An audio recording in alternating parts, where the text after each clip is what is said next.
Hi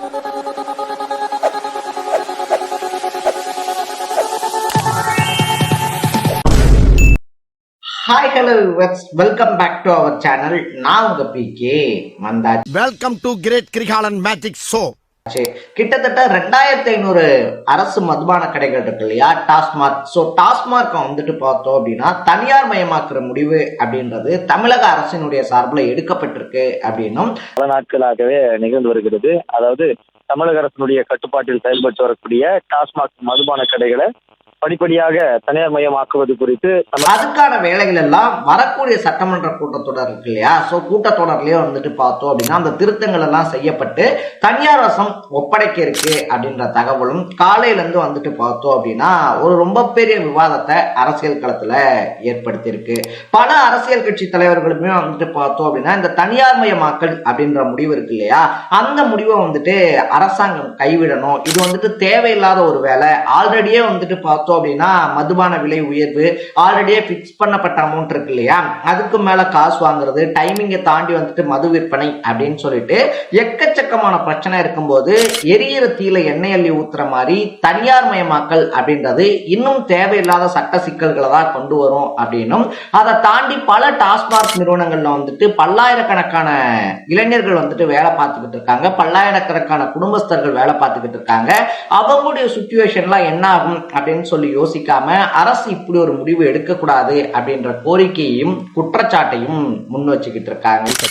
TASMAC, உள்துறை, நீதித்துறை மற்றும் மதுவிலக்குத்துறை அதிகாரிகள் பங்கேற்று பல்வேறு அம்சங்கள் குறித்து விவாதித்ததாக கூறப்படுகிறது. சோ டாஸ்மாக் உருவான வரலாறு அப்படின்றதுதான் என்ன, டாஸ்மார்க்கை உண்மையாவே தனியார் மயமாக்கினா அரசுக்கு அதனால லாபமா நட்டமா, இந்த முடிவு என்ன மாதிரியான பின்விளைவுகளை ஏற்படுத்தும் அப்படின்ற மாதிரி பல விஷயங்களை தான் நம்ம விலாவாரியா பேச போறோம். அதுக்கு முன்னாடி நம்ம சேனலுக்கு நீங்க புதுசா வந்திருந்தீங்க அப்படின்னா மறக்காம சேனலை ஃபாலோ பண்ணி சப்ஸ்கிரைப் பண்ணிக்கங்க. ஃபர்ஸ்ட் ஆஃப் ஆல் வந்துட்டு பார்த்தோம் அப்படின்னா தமிழ்நாட்டுல டாஸ்மாக் அப்படின்றது இருக்கு இல்லையா, டாஸ்மாக் அப்படின்றத கொண்டு வந்தது எம்ஜிஆர் அரசாங்கம் தான் அப்படின்னு சொல்லலாம். அதுக்கு முன்னாடி வந்துட்டு பார்த்தோம் அப்படின்னா கல்லு, சாராயம் இதுக்கான அனுமதி அப்படின்றதெல்லாம் வந்துட்டு என்னதான் கலைஞர் கருணாநிதி இருக்கார் இல்லையா, அவருடைய ஆட்சி காலத்திலேயே வந்து கொடுக்கப்பட்டிருந்தாலும் கூட அவரே அதுக்கப்புறமா பூரண மதுவிலக்கு அப்படின்றதெல்லாம் அமல்படுத்தி இருந்தாரு. அப்படிப்பட்ட சுச்சுவேஷன்ல எம்ஜிஆர் இருக்கார் இல்லையா, எம்ஜிஆருடைய ஆட்சி காலத்துலதான் வந்துட்டு பார்த்தோம்னா 1977 இருந்து 81 அந்த டைமிங் பீரியட்ல என்ன பண்றாங்க அப்படின்னு சொல்லி பார்க்கும்போது 10 வகையான மதுவை 1981ல பர்டிகுலரா 10 வகையான மதுவை தயாரிக்கிறதுக்கான உரிமம் அப்படின்றது ஒரு குறிப்பிட்ட நிறுவனங்களுக்கு தரப்படுது. 1981ஆம் ஆண்டு மீண்டும் மதுக்கடைகள் திறக்க அனுமதி அளிக்கப்பட்டது. அந்த நிறுவனங்களை வச்சுதான் வந்துட்டு தமிழ்நாடு ஸ்டேட் மார்க்கெட்டிங் கார்பரேஷன் அப்படின்னு சொல்லக்கூடிய டாஸ்மார்க்கை எம்ஜிஆர் உருவாக்குறாரு. 1983ஆம் ஆண்டு எம்ஜிஆர் ஆட்சியில் தமிழ்நாடு மாநில வாணிபக் கழகம் என்ற பெயரில் டாஸ்மாக் மதுபானங்களின் மொத்த விற்பனைக்காக அமைக்கப்பட்டது. அதுக்கப்புறமா அந்த மதுபானங்கள் தான் வந்துட்டு பார்த்தோம் அப்படின்னா கடைகள்ல விற்கப்பட்டுக்கிட்டு இருந்துச்சு. அதை தாண்டி வந்துட்டு மலிவு விலை மதுபானம் அப்படின்றத கருணாநிதி அடுத்த பீரியட்ல வந்துட்டு அமல்படுத்தி இருந்தாலும் கூட அது ரொம்ப பெரிய அதிர்வலைகளையும் எதிர்ப்புகளையும் ஏற்படுத்தி இருந்ததுனால 2003ல வந்துட்டு பார்த்தோம் அப்படின்னா ஜெயலலிதா இருக்காங்க இல்லையா, ஜெயலலிதா வந்துட்டு சிஎம் ஆனதுக்கு அப்புறமா அவங்களுடைய பீரியட்ல அந்த டாஸ்மார்க்ல ஒரு சில சீர்திருத்தம் அப்படின்றதெல்லாம் பண்ணி மதுபானங்களை மொத்தமாகவோ சில்லறையாகவோ விற்கும் முழு உரிமையும் டாஸ்மாக் நிறுவனத்திற்கு மட்டுமே என சட்டம் இயற்றப்பட்டது. சில்லறை கடைகள்ல வந்துட்டு விற்பனை அப்படின்றத அதிகப்படுத்தி இருந்தாங்க. இதனுடைய விளைவு என்னவா இருந்துச்சு அப்படின்னு சொல்லி பார்த்தோம்னா முதல்ல டாஸ்மாக் இருக்கு இல்லையா 83ல தொடங்கப்பட்டப்ப வெறும் 183 கோடி ரூபாயா இருந்த ஆண்டு வருமானம் அப்படின்றது 2019ல கிட்டத்தட்ட 22,000 கோடி, 2020ல 30,000 கோடி ரூபாய்க்கு மேல உருவாச்சு. இப்ப இருக்கக்கூடிய டைமிங்ல டாஸ்மார்க்கால மட்டும் 50,000 கோடி ரூபாய்க்கு மேல வருமானம் அப்படின்றது கிடைச்சிக்கிட்டு இருக்கு அப்படின்னு சொல்றாங்க.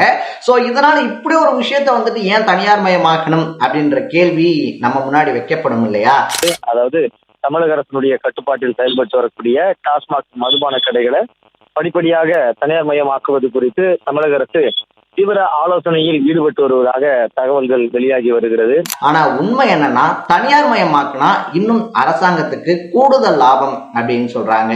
என்னப்பா சொல்ற, அது எப்படி சாத்தியம் அப்படின்னு சொல்லி கேட்கும்போது முதல் விஷயமா என்ன சொல்றாங்க அப்படின்னு பார்த்தோம்னா, அரசாங்கத்துக்கு இருக்கக்கூடிய கட்டட வாடகை செலவு, கரண்ட் பில்லு செலவு, ஆள் கூலி செலவு, இது எல்லாமே வந்துட்டு தனியார் மயமாக்கும் போது அந்த முதலாளிகளுடைய செலவுல போயிடும். யார் வந்துட்டு ஏலம் எடுக்கிறாங்களோ அவங்க செலவுல போயிடும். ஸோ அரசுக்கான செலவு அப்படின்றது மிச்சமாயிரும். ஆனா அட் த சேம் டைம்ல இந்த தனியார் மயமாக்கல் அப்படின்றது நடந்தாலும் கூட பார்த்தோம் அப்படின்னா கர்நாடகால இயங்கக்கூடிய கடைகள் மாதிரி தான் இயங்கும். அதனால வந்துட்டு பார ஏழை எடுக்க வருவாங்க இல்லையா, அப்படி ஏழை எடுக்க வரும்போது வந்துட்டு விண்ணப்ப கட்டணம் அப்படின்றது ஒண்ணு கட்டுவாங்க. அது வந்துட்டு திருப்பிலாம் தர முடியாத ஒரு அமௌண்ட், கவர்மெண்ட் திருப்பிலாம் தராது. ஏழை எடுக்க இன்ட்ரெஸ்ட் இருக்கவங்க மட்டும் அந்த அமௌண்ட்டை கட்டுவாங்க. யார் அதிக தொகைக்கு ஏழை எடுக்கிறாங்களோ அவங்களுக்கு பாரு, மற்றவங்களுக்கு பார்லாம் கிடையாது. அந்த விண்ணப்ப கட்டணமும் ரிட்டர்ன் கிடையாது. ஸோ இந்த விண்ணப்ப கட்டணம் மூலியமாவே வந்துட்டு பார்த்தோம்னா அரசுக்கு பல்லாயிரக்கணக்கான கோடி ரூபாய் அப்படின்றது கிடைக்கும்.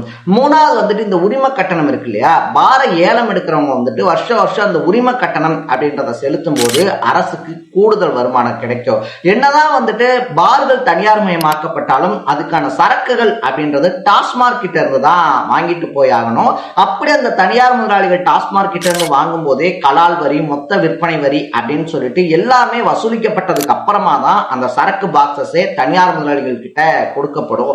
அதனால வந்துட்டு ஒரு பக்கம் உரிம கட்டணம், இன்னொரு பக்கம் வந்துட்டு இந்த கலால் வரி, மொத்த விற்பனை வரி, அதை தாண்டி கரண்ட் பில்லு கிடையாது, இடவாடகை கிடையாது, ஆள் சம்பளம் கிடையாது அப்படின்ற மாதிரி பல வழிகள்ல அரசுக்கு லாபம் ஏற்படுறதுனால 70,000 இருந்து 80,000 கோடி ரூபாய் வரைக்கும் டர்ன் ஓவர் அப்படின்றது ஏற்படும்.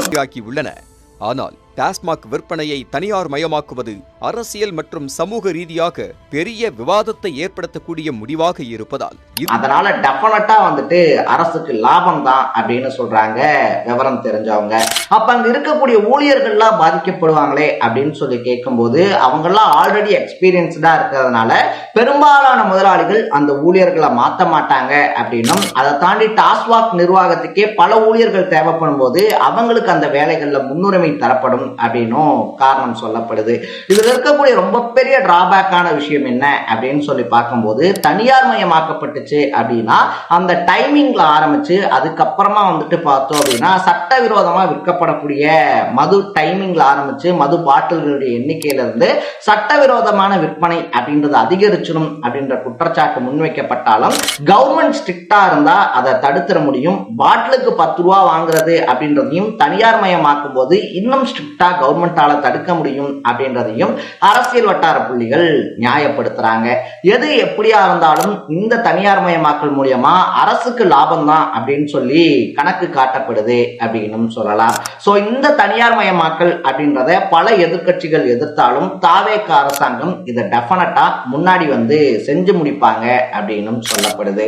சோ அரசினுடைய இந்த முடிவை பத்தி நீங்க என்ன நினைக்கிறீங்க அப்படின்றத கமெண்ட் பண்ணிட்டு மறக்காம சேனலை ஃபாலோ பண்ணி சப்ஸ்கிரைப் பண்ணிக்கங்க. நாளைக்கு இதே மாதிரி இன்னொரு இன்ட்ரெஸ்டிங்கான வீடியோவோட சந்திக்கலாம்.